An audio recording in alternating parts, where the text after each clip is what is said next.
मसूरी में टिहरी से भाजपा विधायक किशोर उपाध्याय ने पूर्व मुख्यमंत्री हरीश रावत पर हमला बोलते हुए कहा कि हरीश रावत की एक फोटो में पैरों में भगवान श्री गणेश जी की मूर्ति रखी गई है, जिसे देश भर के सनातनियों का अपमान हुआ है। मसूरी में पत्रकारों से वार्ता करते हुए टिहरी से भाजपा विधायक किशोर उपाध्याय ने कहा कि पूर्व मुख्यमंत्री हरीश रावत की एक फोटो सोशल मीडिया में वायरल हो रही है, जिसमें उन्होंने भगवान श्री गणेश जी की मूर्ति पैरों पर रखी हुई है और उसके ऊपर उन्होंने फोटो जिसमें बाबा भीमराव अम्बेडकर और संविधान की फोटो है, जिससे साफ है कि हरीश रावत ने सनातन धर्म को मानने वाले लोगों का अपमान किया है। उन्होंने कहा कि हिंदू धर्म में सभी शुभ काम श्री गणेश जी की पूजा से होते हैं। ऐसे में भगवान श्री गणेश को पैरों में रखकर हरीश रावत क्या दर्शा रहे हैं, यह तो किसी को नहीं पता है, परंतु उन्होंने सनातन धर्म को मानने वाले लोगों का अपमान किया है, जिसको लेकर हरीश रावत को इसको लेकर तत्काल सनातनियों से माफी मांगनी चाहिए।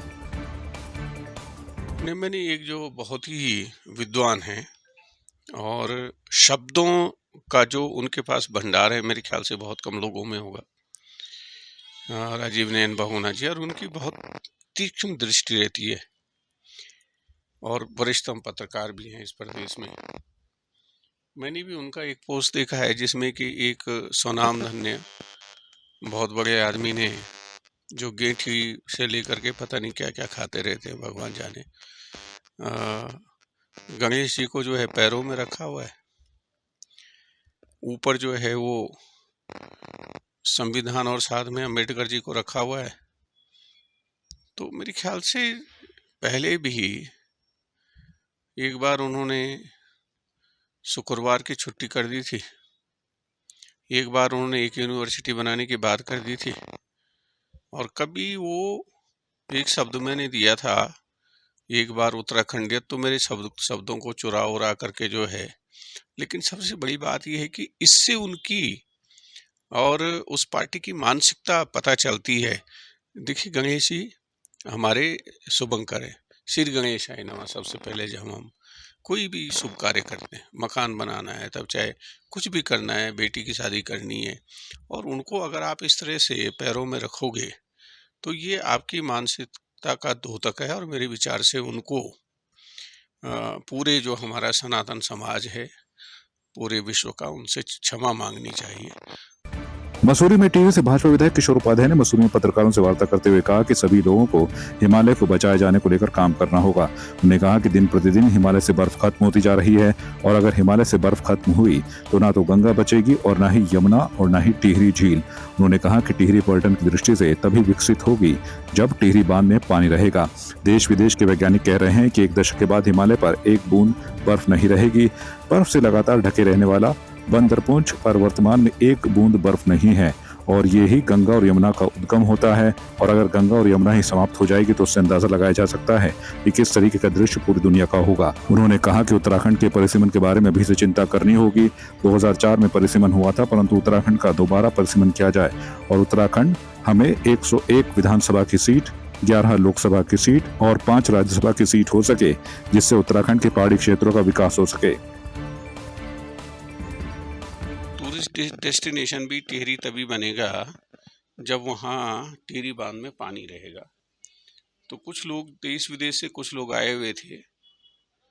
अभी जो वैज्ञानिक कह रहे हैं कि एक आध दशक के बाद हिमालय पर एक बूंद बर्फ नहीं रहेगी, आप इस समय चले जाइए, बंदरपूंछ पे एक बूंद बर्फ नहीं है ना, थोड़ा, और वहीं से गंगा और यमुना निकलती हैं, तो उससे तो पूरी दुनिया ही ख़त्म हो जाएगी। तो उनसे कुछ चर्चा कर रहा था मैं, तो मैंने कहा मैं आप लोगों से थोड़ा सा विचार विमर्श करूं। मेरी कोशिश है कि हम टिहरी को मेडिकल डेस्टिनेशन,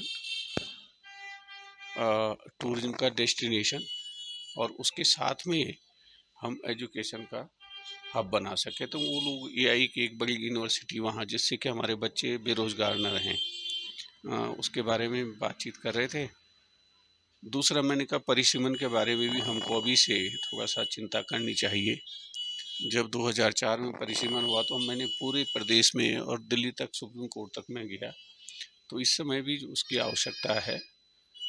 और मैंने विधानसभा अध्यक्ष जी से इस बारे में चर्चा की थी, हिमालय और जो गंगा का विषय है, और साथ में जो परिसीमन का विषय है, कि मैंने मांग भी की है, पहले भी की थी जब मैं एक पार्टी का अध्यक्ष था, कि हमारे कम से कम 101 विधानसभा होनी चाहिए, और वो ज़्यादा करके पर्वतीय क्षेत्र में बढ़नी चाहिए।